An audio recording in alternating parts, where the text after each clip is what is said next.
Friends, आज हम लोग रिवाइज करेंगे डाइजेशन एंड एब्जॉर्प्शन टॉपिक को, जो कि हमारे जीआईटी का एक छोटा सा टॉपिक है। देखिए, डाइजेशन एंड एब्जॉर्प्शन को अच्छे से समझने के लिए हम लोग क्या करेंगे, सेपरेटली अंडरस्टैंड करेंगे। जैसे कार्बोहाइड्रेट को अलग से पढ़ेंगे, प्रोटीन को अलग से पढ़ेंगे, लिपिड को अलग से पढ़ेंगे। देखिए, आपको पता होगा जो बेसिक कार्बोहाइड्रेट मतलब कार्बोहाइड्रेट लोग इंटेक करते हैं वो मेनली होता क्या है, वो होता है हमारा स्टार्च। क्या होता है? स्टार्च, जो कि एक हमारा पॉलीसैकेराइड है। स्टार्च क्या है? एक पॉलीसैकेराइड है, सिंपल सा। देखिए, सबसे पहली बात तो स्टार्च को डाइजेस्ट करने के लिए अमाइलेज एंजाइम होता है। आपको पता होगा, बेसिक है। स्टार्च को डाइजेस्ट करने के लिए अमाइलेज एंजाइम होता है। अब ये एंजाइम कौन कौन ग्लैंड सिक्रेट करते हैं, कहाँ कहाँ होता है, कैसे कैसे डाइजेशन होता है, उसको फर्दर हम देखते हैं। जब हम लोग फूड को इनटेक करते हैं, हमारे माउथ में होता है सलाइवा। सलाइवा के अंदर एक एंजाइम होता है, इसका नाम होता है सलाइवरी अमाइलेज। यहाँ पर होता है कार्बोहाइड्रेट का डाइजेशन। लेकिन हाँ, ध्यान देने वाली बात ये है कि यहाँ पर केवल केवल 5% ही कार्बोहाइड्रेट डाइजेस्ट होते हैं। मतलब सलाइवरी अमाइलेज केवल 5% कार्बोहाइड्रेट डाइजेस्ट करता है, और इसका एक्टिवेटर होता है क्लोराइड आयन। इसका एक्टिवेटर होता है क्लोराइड आयन, जो कि क्लिनिकल थिंग्स में आपको समझ में आएगा अच्छे से। देखिए, अब क्या बात आता है,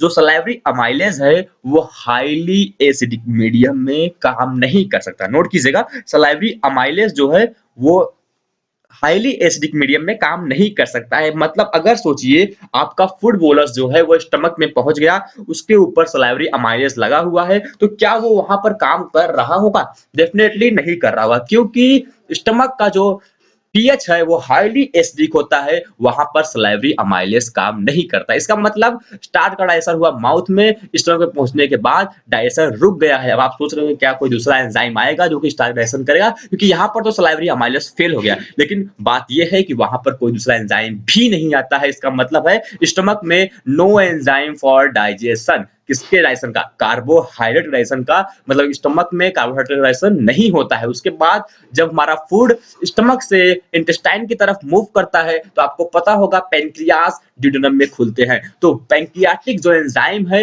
वो ड्यूडेनम में आते हैं। तो उसी के साथ साथ आता है एक पेनक्रियाटिक अमाइलेज एंजाइम। कौन सा एंजाइम?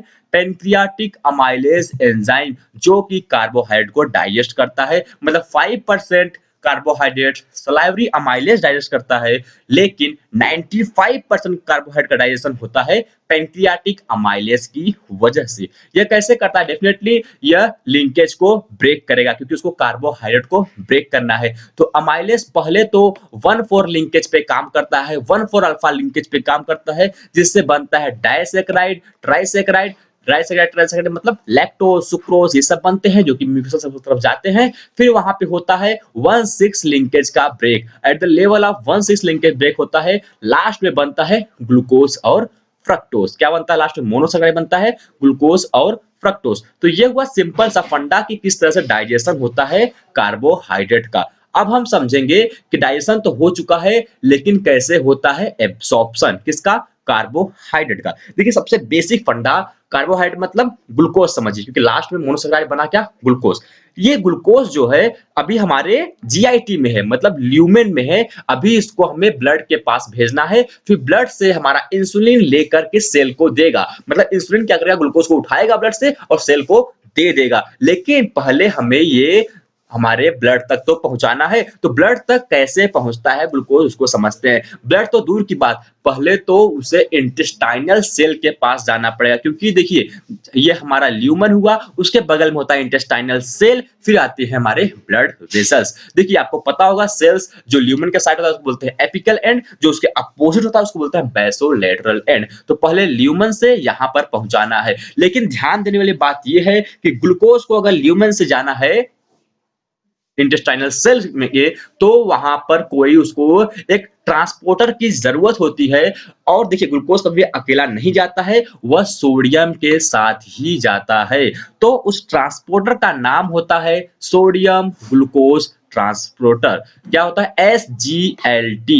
SGLT1 के हेल्प से सोडियम और ग्लूकोज, जो कि सोडियम एंड ग्लूकोज को ट्रांसपोर्टर है, दोनों एक साथ ल्यूमेन से इंटेस्टाइनल सेल में एंटर करते हैं। यह एक सेकेंडरी एक्टिव ट्रांसपोर्ट मैकेनिज्म है। एसजीएलटी के थ्रू, मतलब सोडियम ग्लूकोज ट्रांसपोर्टर के थ्रू, सोडियम और ग्लूकोज दोनों साथ में इंटेस्टाइनल सेल में पहुंचते हैं। अब जब ये ग्लूकोज इंटेस्टाइनल सेल में पहुंच गया, तब इसे ब्लड वेजल्स में ट्रांसफर करना है। तो उसके लिए होता है यहाँ पे GLUT2।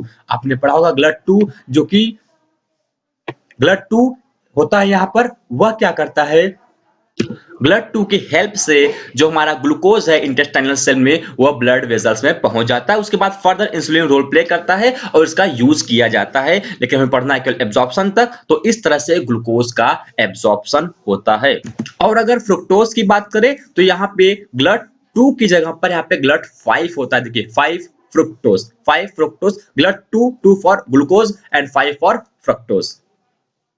अब समझते हैं प्रोटीन डाइजेशन को। देखिए प्रोटीन को डाइजेस्ट करना है तो उसके भी एंजाइम होंगे डेफिनेटली, लेकिन जब सलाइवा की बात आती है, जब प्रोटीन फूड कंटेंट हमारे माउथ में पहुंचता है, सलाइवा के पास वो जाता है, बोलता है मुझे डाइजेस्ट करो, लेकिन सलाइवा के पास कोई एंजाइम नहीं होता है। सलाइवा अभी भी ईगो में होता है कि आपने मतलब हमारे स्टमक ने कार्बोहाइड्रेट को डाइजेस्ट नहीं किया था, तो मैं भी प्रोटीन को नहीं करूंगा। उसने मेरा काम नहीं किया, मैं उसका काम नहीं करूंगा। मतलब सलाइवा के पास प्रोटीन को डाइजेस्ट करने के लिए कोई भी एंजाइम नहीं होता है, नोट कर लीजिएगा। लेकिन स्टमक का काम होता है प्रोटीन डाइजेस्ट करना, हालांकि थोड़ा कम लेवल का काम होता है। मतलब ऐसा नहीं कि स्टमक पे ही डिपेंड है प्रोटीन, लेकिन वहां पे प्रोटीन का डाइजेशन होता है। तो वहां पर एक एंजाइम होता है, इसको बोलते हैं पेप्सिनोजन, जो कि इनएक्टिव फॉर्म में बाद में पेप्सिन में कन्वर्ट होगा। तो स्टमक में होता है क्या, पेप्सिन, जो कि डाइजेस्ट करता है प्रोटीन को। फिर बात करते हैं पेनक्रियास को, जो कि प्रोटीन डाइजेशन के लिए मेनली रोल प्ले करता है। वहां पे बहुत से एंजाइम होते हैं, सपोज दैट ट्रिप्सिन,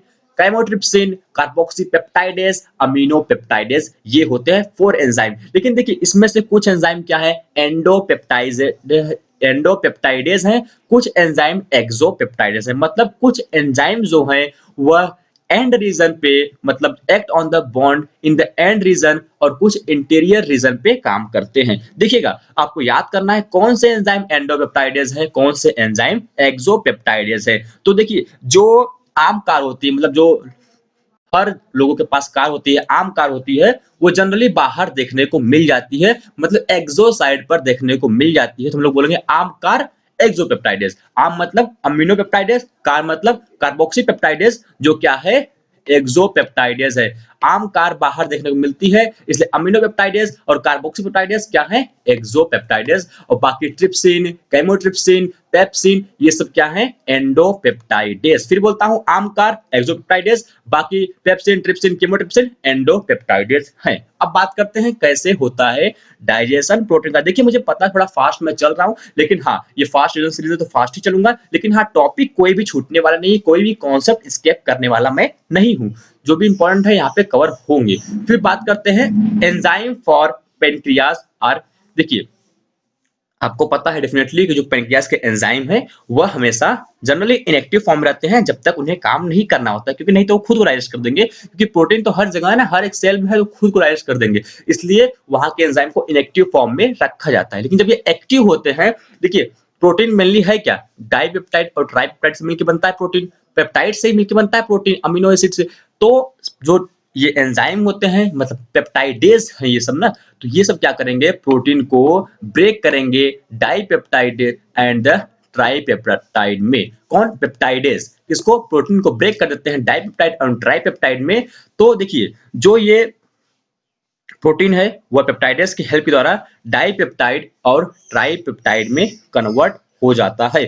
फिर देखिए क्या होता है, एक हम लोग इस चार्ट से समझते हैं, डायग्राम समझते हैं। चार्ट समझना थोड़ा डिफिकल्ट हो सकता है आपके लिए, तो आसान होगा कि हम लोग यहाँ पे डायग्राम से समझे कि क्या होता है। तो ल्यूमेन में, हमारे जीआईटी के ल्यूमेन में पेप्टाइडेज ने प्रोटीन को डाइपेप्टाइड और ट्राइपेप्टाइड में कन्वर्ट कर दिया। अब इसी को डाइपेप्टाइड और ट्राइपेप्टाइड को ही लेके जाना है इंटेस्टाइनल सेल में। आप बोलेंगे कि देखिए प्रोटीन का सबसे लोएस्ट फॉर्म, सबसे छोटा फॉर्म तो अमीनो एसिड होता है, तो आपने इसको पूरा क्यों नहीं कन्वर्ट किया।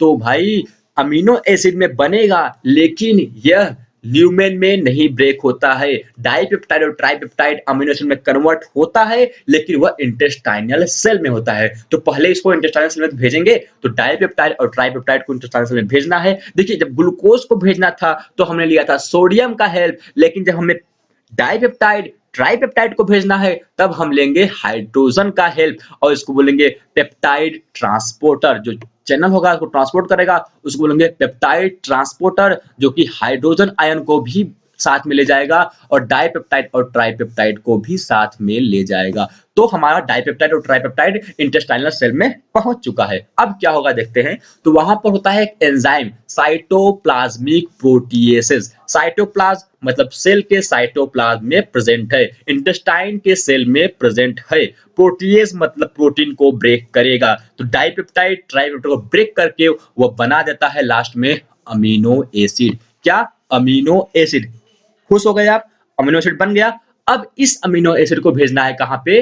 ब्लड वेसल्स में। इस अमीनो एसिड को भेजना है ब्लड वेसल्स में, तो वहां पर होता है एक बेसोलेटरल लाइन। तो बेसोलेटरल है, तो बेसोलेटरल लाइन पे होता है एक चैनल ट्रांसपोर्टर जिसको बोलते हैं बेसोलेटरल अमीनो एसिड ट्रांसपोर्टर, और हमारा अमीनो एसिड सिंपली ब्लड में भेज दिया जाता है। उसका फर्दर प्रोसेस होता है, उसका यूज, उसका अपटेक किया जाता है। तो ये बेसिक हो गया कि प्रोटीन का डाइजेशन कैसे होता है। अब समझ पढ़ते हैं लिपिड डाइजेशन को। सो स्टार्ट करते हैं। देखिए, लिपिड डाइजेशन एक बहुत ही कॉम्प्लेक्स टॉपिक है, उसको हम लोग सेपरेटली भी समझेंगे, बायोकेमिस्ट्री में भी पढ़ते हैं, लेकिन यहाँ पे फास्ट रिवीजन है तो यहाँ पे थोड़ा सा देख लेते हैं उसके बारे में। बेसिक चीजें क्लियर होंगी, ऐसा नहीं है कि मैं पूरा चीज स्किप कर दूंगा, लेकिन बहुत चीजें कवर होंगी, लेकिन हाँ बहुत सी चीजें छूटेंगी भी। तो आप इसको बायोकेमिस्ट्री वाले वीडियो में लिपिड डाइजेशन को अच्छे से पढ़िएगा। सो स्टार्ट करते हैं। देखिए, हम लोग जो डाइट लेते हैं लिपिड का, वो मेनली ट्राइग्लिसराइड होता है, आपको पता होगा। मेनली लिपिड का डाइट ट्राइग्लिसराइड होता है। अब क्या होता है कि जब ट्राइग्लिसराइड हम लोग इनटेक करते हैं तो उसको डाइजेस्ट करने के लिए बहुत से एंजाइम की जरूरत पड़ती है। देखिए, लिपिड एक ऐसा इकलौता मॉलिक्यूल्स है जिसको डाइजेस्ट करने के लिए सलाइवा में भी एंजाइम है, स्टमक में भी एंजाइम है, पेनक्रियास के पास भी एंजाइम है। लोगों को जनरली लोग भूल जाते हैं सलाइवा के एंजाइम को, इसका नाम होता है लिंगुअल लाइपेज, जो इसका ग्लैंड होता है इस एंजाइम का, वह टंग पर लोकेट होता है। इसका नाम होता है वॉन एबनर ग्लैंड। क्या होता है? वॉन एबनर ग्लैंड, जो कि लिंगुअल लाइपेज को रिलीज करता है। फिर बात करें स्टमक में, तो वहां पे होता है गैस्ट्रिक लाइपेज। पेनक्रियास में तो बहुत सारे होते हैं, पेनक्रियाटिक लाइपेज, कोलिपेज, कोलेस्ट्रॉल एस्टरेज। तो ये सब एंजाइम जो होते हैं वो लिपिड के डाइजेशन में हेल्प करते हैं। अब देखते हैं ये डाइजेशन होता कैसे। तो बेसिक बात करते हैं कि जो ट्राइग्लिसराइड है, जब ये सब एंजाइम उसके ऊपर काम करते हैं तो हमारा जो ट्राइग्लिसराइड है वो मोनोग्लिसराइड, कोलेस्ट्रॉल या फैट सॉल्युबल विटामिन बहुत से डिफरेंट फॉर्म में कन्वर्ट हो जाता है। लाइपेज, कोलिपेज एंड कोलेस्ट्रॉल एस्टरेज इस पे काम करता है, तो हमारा triglyceride, monoglyceride, cholesterol fat soluble vitamin में कन्वर्ट हो जाता है। यहाँ पर बाइल सॉल्ट भी काम करता है। तो देखिए, जब ये इसमें कन्वर्ट हो गया, अब क्या होगा कि ये जो मटेरियल है ये मिसल्स का फॉर्मेशन करते हैं। मिसल्स का फॉर्मेशन होता है जिससे कि ये लोग अच्छे से एब्जॉर्ब हो सके। तो यहाँ पे मिसल्स का फॉर्मेशन होता है जो कि ट्रांसपोर्ट व्हीकल जैसे काम करता है। और बाद में यह मिसल्स जब म्यूकोसल सेल के पास पहुंचते हैं तो ये धीरे धीरे एक एक करके फ्री फैटी एसिड रिलीज करते हैं। ये मिसल्स क्या करते हैं? फ्री फैटी एसिड रिलीज करते हैं, और यह free fatty acid passive diffusion के थ्रू इंटेस्टाइनल सेल में पहुंच जाता है। मतलब पहले हुआ मिसल्स का फॉर्मेशन जो कि रिलीज किया free fatty acid passive diffusion के थ्रू इंटेस्टाइनल सेल में पहुंच जाएगा। उसके बाद क्या होगा? जब free fatty acid intestinal cell में पहुंच जाएगा, फिर से इस फ्री फैटी एसिड को जोड़ करके मतलब रीस्टरीफाइड करके ट्राइग्लिसराइड बनाया जाएगा। मतलब पहले बना मिसल्स, उससे निकला फ्री फैटी एसिड फिर से बनेगा ट्राइग्लिसराइड। हाँ देखिए, जो ये रीस्टरीफाइड प्रोसेस है वह डेफिनेटली ईआर एंडोप्लाज्मिक रेटिकुलम और गोल्गी अपैरेटस में होता है। तो यहाँ पे बन जाता है क्या? ट्राइग्लिसराइड। लेकिन ये ट्राइग्लिसराइड इंटेस्टाइनल म्यूकोसा या इंटेस्टाइनल सेल में पहुंच चुका है। अब इस ट्राइग्लिसराइड को हमें भेजना है कहां पर? ब्लड में, मतलब लिम्फ में, फिर उसके बाद ब्लड सर्कुलेशन में भेजना है। ये ट्राइग्लिसराइड को अब काइलोमाइक्रोन्स में कन्वर्ट किया जाएगा। काइलोमाइक्रोन्स वेसिकल्स जो है उसमें कन्वर्ट किया जाएगा, जिससे कि यह इजिली ट्रांसफर किया जा सके। तो ये हुआ सिंपल सा लिपिड डाइजेशन का बेसिक प्रोसेस। बहुत सी चीजें छूट रही है मुझे मालूम है, इसलिए मैं इस पे सेपरेट वीडियो अपलोड करूंगा। ये रिवीजन है, वो भी मेरे नोट्स के अकॉर्डिंग। तो ये इतना ही यहाँ पे है। अब बात करते हैं शॉर्ट चेन फैटी एसिड के बारे में, SCFA एब्जॉर्प्शन के बारे में। शॉर्ट चेन फैटी एसिड सबसे पहली बात बनता कहाँ पे है? ये कोलन में जो बैक्टीरिया होते हैं वो बनाते हैं शॉर्ट चेन फैटी एसिड। देखिए, ये मेनली होता है acetate, propionate and butyrate, acetate, propionate, butyrate. ये देखिए ये कंसंट्रेशन के बिहाफ पे नेमिंग है। जैसे एसीटेट है 65% होता है, प्रोपियोनेट 25 होता है और ब्यूटारेट वहां पे होता है। तो ये सब चीजें मतलब एक जनरल मैं बता रहा हूँ परसेंटेज का। तो एसीटेट, प्रोपियोनेट एंड ब्यूटारेट याद कैसे करेंगे आपको पता होगा, ABP news, A for acetate, B for butyrate, P for propionate. तो एबीपी न्यूज क्या है, शॉर्ट चेन फैटी एसिड है। इसका काम समझते हैं कि शॉर्ट चेन फैटी एसिड का काम क्या होता है। सबसे मेन काम तो इसका जैसे मान लिया म्यूकोसल ग्रोथ में ये हेल्प करता है, मतलब ट्रॉफिक एक्शन है, म्यूकोसल ग्रोथ में हेल्प करता है। देखिए क्या होता है जब ये शॉर्ट चेन फैटी एसिड का एब्जॉर्प्शन होना रहता है तो वहां पर हाइड्रोजन एक्सचेंज किया जाता है। मतलब अगर ये शॉर्ट चैन फैटी एसिड एससीएफ पे एब्जॉर्ब हो रहा है तो उसके बदल उसके एक्सचेंज के रूप में हाइड्रोजन अंदर आएगा। तो ये हाइड्रोजन के एक्सचेंज के बिहाफ पे काम करता है। तो आप सोच सकते हैं अगर बॉडी को, ब्लड को हाइड्रोजन नहीं चाहिए तो वो हाइड्रोजन देख के एचसीएफ पे लेगा। तो मतलब ये एसिड बेस बैलेंस में भी हेल्प करता है, क्योंकि हाइड्रोजन का मेनली काम तो एसिड बेस बैलेंस ही होता है। तो पहला एक्शन है ट्रॉफिक एक्शन, दूसरा है एसिड बेस बैलेंस, उसके बाद यह इन्फ्लामेशन को भी प्रिवेंट करता है। और इन्फ्लामेशन कैसे प्रिवेंट करेगा, जो चीजें, जो फैक्टर इन्फ्लामेशन कॉज कर रहे हैं साइटोकाइन, इनको इनहिबिट करके यह इन्फ्लामेशन में भी हेल्प करता है। ये हुआ शॉर्ट चेन फैटी एसिड के बारे में। अब देखिए विटामिन एब्जॉर्प्शन को समझते हैं। जो विटामिन फैट सॉल्युबल हैं वो सेम फैट वाले प्रोसेस को फॉलो करेगी और एब्जॉर्ब हो जाएगी। जो वाटर सॉल्युबल है वो तो सिंपल सा सोडियम डिपेंडेंट ट्रांसपोर्टर, जैसे ग्लूकोज था वैसे इसका होता है, सोडियम डिपेंडेंट ट्रांसपोर्टर के थ्रू ये एब्जॉर्ब हो जाएंगे। लेकिन बात आती है विटामिन बी12 की और फोलेट की। तो ये जो है वाटर सॉल्युबल होने के बावजूद भी इनका एक सेपरेट मैकेनिज्म होता है। आपको पता होगा कैस्टल इंट्रिंसिक फैक्टर होता है जो विटामिन बी12 को, और आयरन भी होते हैं, ये सब विटामिन बी12 को एब्जॉर्ब करने में हेल्प करते हैं। तो अगर आप बोलेंगे तो विटामिन बी12 पे के एब्जॉर्प्शन पे या विटामिन बी12, तो ये बायोकेमिस्ट्री का टॉपिक है ही, तो पूरा कवर किया ही जाएगा। तो वहां पर आप इसको अच्छे से पढ़ सकते हैं। लेकिन अभी ये बेसिक बात करें तो जैसे फंडा है विटामिन बी12 फंडा वो फॉलो नहीं करता है।